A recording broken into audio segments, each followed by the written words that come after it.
Morning students. Visual basic का next topic है हमारा data type, variable and constants. Data type computer memory में उस स्थान को कहते हैं जहां पर अस्थायी रूप से मान को रखा जाता है। डेटा टाइप विजुअल बेसिक में एज कीवर्ड से पहचाना जाता है। जितने भी डेटा पे हम प्रोसेसिंग करते हैं, विजुअल बेसिक प्रोसेसिंग करता है। हर डेटा का एक अलग टाइप होता है। उस टाइप को हम डेटा टाइप कहते हैं। ठीक है, जैसे कि आप किसी भी वस्तु के टाइप की बात करते हैं, सॉलिड फॉर्म में होता है, लिक्विड फॉर्म में होता है। ठीक है, उसी तरीके से आपके डेटा, कंप्यूटर के डेटा का भी टाइप होता है। ठीक है, टाइप्स में बांटा गया है, ऐसे समझ लीजिए। इसे इस डेटा को कुछ टाइप्स में बांटा गया है प्रोग्रामिंग के लिए, है ना। अब एज कीवर्ड से पहचाना जाता है। किसी डेटा टाइप की पहचान उसको जब हम डिक्लेयर करेंगे तो एज कीवर्ड देकर करते हैं। ठीक है, एज कीवर्ड नहीं करने पर यह वेरिएंट कहलाएगी। यहाँ पे डेटा टाइप की लिस्ट मैंने डाली हुई है। ये डेटा टाइप आपको मैंने पहले भी पढ़ाया हुआ है। जैसे कि पहला डेटा टाइप है बाइट। ये स्टोरेज साइज़ इसकी कितनी होती है, 1 बाइट। और ये इसकी रेंज क्या है, 0 से 255। ये लिस्ट याद होगी, ये मैंने पहले बताई थी आपको, याद करने को भी कहा था। और क्या है इसमें डेटा टाइप, इंटीजर जानते हैं आप, 2 बाइट का स्टोरेज साइज़ होता है इसका। और -32768 से +32767 तक के रेंज के डेटा को रखता है इंटीज़र। मतलब इस रेंज में हमको डेटा की ज़रूरत होगी तो हम इंटीज़र डिक्लेयर कर सकते हैं डेटा टाइप को। इस तरीके से ये सारे टाइप के डेटा हैं जो आप यूज़ करेंगे विजुअल बेसिक में। ठीक है, इसमें एक बुलियन भी देख लीजिए, 2 बाइट का होता है इसका स्टोरेज साइज़। और ये ट्रू या फॉल्स ही रिटर्न करता है, 0 या 1।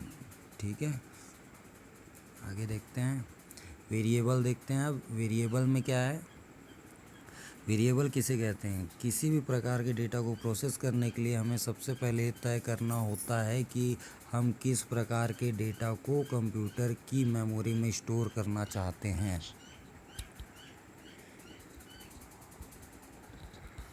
वेरिएबल मैंने पहले भी आप लोगों को बताया है कि एक ऐसा स्थान जहां कंप्यूटर में, एक ऐसा मेमोरी में, एक ऐसा स्थान जहां पे हम किसी डेटा को स्टोर करते हैं। ठीक है, जो डेटा रन टाइम पे आ सकता है, वो डेटा, वो स्पेस, वो जगह वेरिएबल कहलाएगी। उस वेरिएबल को हमको डिक्लेयर करना पड़ता है। अब यहाँ पे लिखता है कि हम किस प्रकार के डेटा को कंप्यूटर की मेमोरी में स्टोर करना चाहते हैं। किस प्रकार के डेटा को, मतलब डेटा टाइप की बात आ गई, क्योंकि जब तक हम प्रोसेस किए जाने वाले डेटा को कंप्यूटर की मेमोरी में स्टोर नहीं कर देते तब तक हम उस डेटा को प्रोसेस नहीं कर पाएंगे।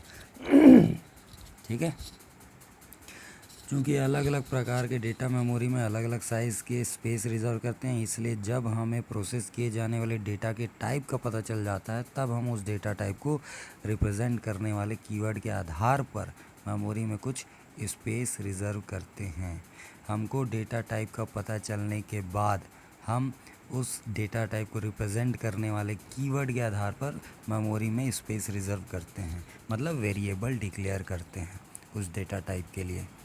उस स्पेस का कोई नाम असाइन करते हैं, वेरिएबल डिक्लेरेशन। जैसा कि मैंने बताया, ये नाम उस रिजर्व मेमोरी लोकेशन का एक सिंबॉलिक आइडेंटिफायर होता है, जो आइडेंटिफायर नेमिंग कन्वर्जन के नियम के आधार पर तय किया जाता है। ठीक है, प्रोग्राम की ज़रूरत के आधार पर किसी डेटा को स्टोर करने के लिए कंप्यूटर की मेमोरी में, किसी डेटा को स्टोर करने के लिए कंप्यूटर की मेमोरी में स्पेस रिजर्व करने व उसके स्पेस का कोई सिंबॉलिक नेम देने की प्रक्रिया को आइडेंटिफायर डिक्लेरेशन कहते हैं। स्पेस रिजर्व करना मतलब स्टोरेज कैप्चर करना और उस स्पेस को कोई सिंबॉलिक नेम देना, आइडेंटिफायर डिक्लेरेशन। ठीक है, अब ध्यान दीजिएगा, यदि डिफ़ाइन किए जाने वाले आइडेंटिफायर का मान पूरे प्रोग्राम में स्थिर रहे, मतलब अगर 5 आपने दिया है तो 5 ही रहे, तो इस प्रक्रिया को कांस्टेंट डिक्लेरेशन कहते हैं। जबकि डिफाइन किए जाने वाले आइडेंटिफायर का मान पूरे प्रोग्राम में समय समय पर बदलता रहे। आपने 5 दिया था, बाद में 7 स्टोर होता है, बाद में 9 स्टोर होता है, बाद में 15 स्टोर होता है। तो यदि वैल्यू चेंज हो रही है, प्रोग्राम ज़रूरत के हिसाब से वैल्यू चेंज कर रहा है, तो ये वेरिएबल डिक्लेरेशन होगा। ठीक है। अगर वैल्यू चेंज नहीं हो रही है तो वो कांस्टेंट डिक्लेरेशन कहलाएगा। नेक्स्ट, कंप्यूटर प्रोग्रामिंग में वेरिएबल बहुत महत्वपूर्ण स्थान रखते हैं। वेरिएबल नेम लोकेशन, जिसका प्रयोग किसी वैल्यू को स्टोर करने के लिए किया जाता है। प्रत्येक वेरिएबल का एक नाम होता है, एक वैल्यू होती है, साथ में इसका एक टाइप होता है। ठीक है, जैसा कि मैंने बताया, और उसके कुछ नियम भी हैं। विजुअल बेसिक में कई प्रकार के डेटा टाइप होते हैं, इंटीजर, स्ट्रिंग, डेट, कैरेक्टर। अभी हमने डेटा टाइप देखा था। ठीक है, ये पूरे डेटा टाइप आपको ध्यान में रखने हैं, इसकी रेंज याद रखनी है, उसकी साइज़ याद रखनी है, एग्ज़ाम में पूछे जाते हैं। आगे बढ़ते हैं। Declaring variable. ठीक है, वेरिएबल कैसे डिक्लेयर किया जाता है। विजुअल बेसिक में वेरिएबल को डिक्लेयर करने के लिए डायमेंशन DIM स्टेटमेंट का प्रयोग किया जाता है, जिसका सिंटैक्स ये है सामने आपके। सिंटैक्स DIM डिम, फिर वेरिएबल का नाम आपको देना है, फिर एज लिखकर फिर डेटा टाइप आपको बताना है। एज लिखने के बाद आपको डेटा टाइप बताना है। ठीक है, ये हुआ उसका सिंटैक्स। फिर एग्जांपल देख लिए। DIM dim name as string. Name एक वेरिएबल डिक्लेयर कर रहे हैं जो स्ट्रिंग टाइप का डेटा स्टोर करेगा। ठीक है, नेम कैरेक्टर में होते हैं, वर्ड्स होते हैं, उनको स्टोर करने के लिए हम स्ट्रिंग डेटा टाइप लेते हैं। इस स्टेटमेंट में डिम कीवर्ड वेरिएबल का डायमेंशन, वेरिएबल नेम, वेरिएबल का नाम, एस कीवर्ड तथा डेटा टाइप बताता है। ठीक है,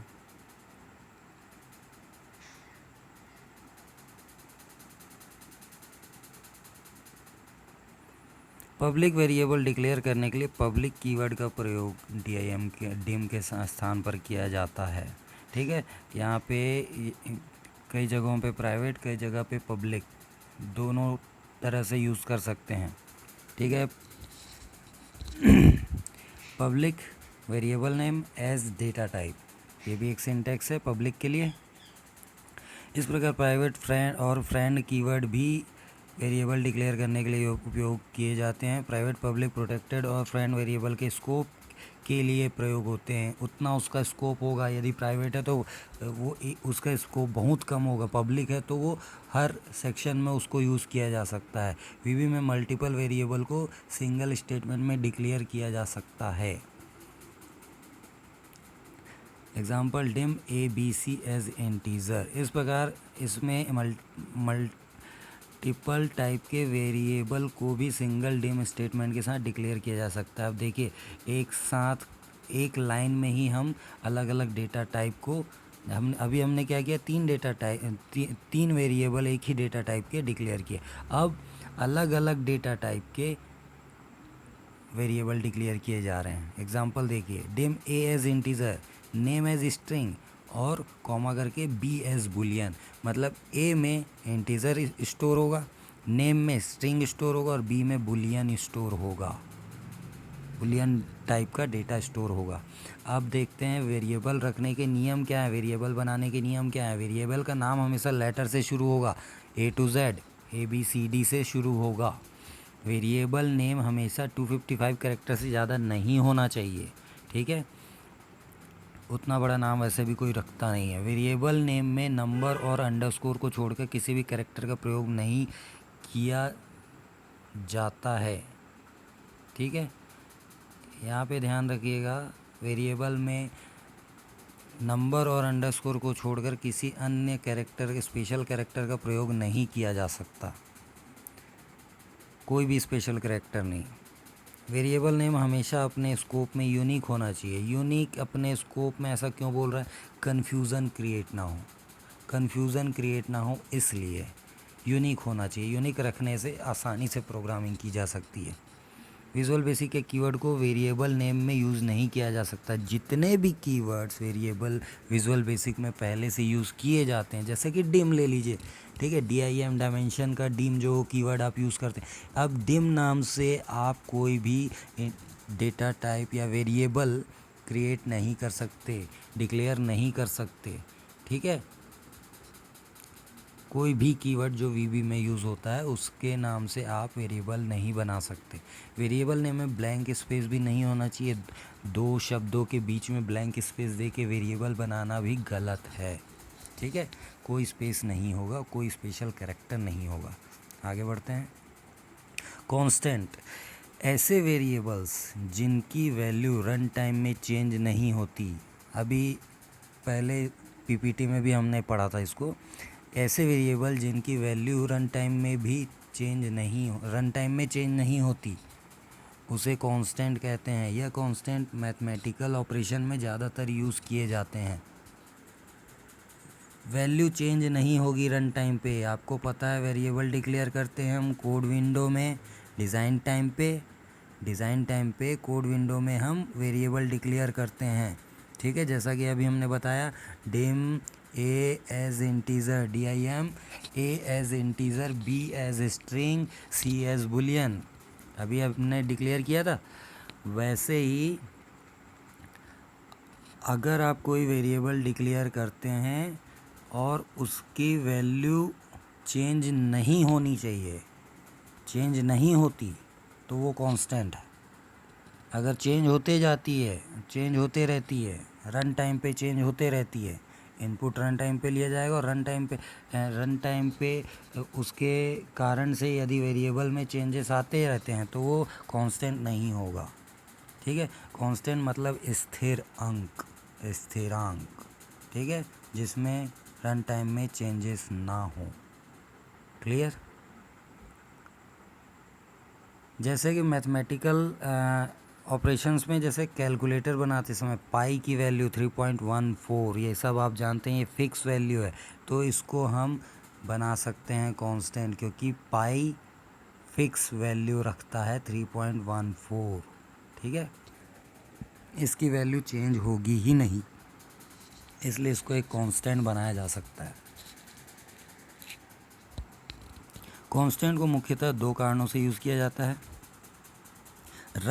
कांस्टेंट की वैल्यू रन टाइम में कभी नहीं बदलती, जैसा कि आपको पाई यूज़ करना है, उसकी वैल्यू आप भी चाहेंगे कि कभी चेंज ना हो, तो इसलिए कांस्टेंट डिक्लेयर किया जाता है, कांस्टेंट बनाया जाता है, जिससे इसमें स्टोर की गई वैल्यू में प्रोग्राम का कोई प्रभाव नहीं पड़ता। Okay, next, constant are processed faster than variable. Program के रन होने पर कांस्टेंट नॉर्मल वेरिएबल से ज़्यादा तेज़ी से एग्जीक्यूट होते हैं। क्यों? क्योंकि वेरिएबल में चेंजेस आते रहते हैं, लेकिन कांस्टेंट में कोई चेंजेस नहीं होता, इसलिए वो ज़्यादा जल्दी एग्जीक्यूट होते हैं, ठीक है। स्पीड बढ़ जाती है आपके प्रोग्राम एग्जीक्यूशन की। यहाँ पे एक एग्जांपल दिया है जिसमें कांस्टेंट डिक्लेयर किया है, कांस्टेंट पाई एज डेसिमल, ठीक है। उसकी वैल्यू भी यहाँ पे बता दिया है 3.14। इसको तो चेंज होना नहीं है रन टाइम पे, इसलिए वैल्यू यहीं पे दिया जाता है, ठीक है। यही इसका एग्जांपल है कांस्टेंट का। चलिए, थैंक यू।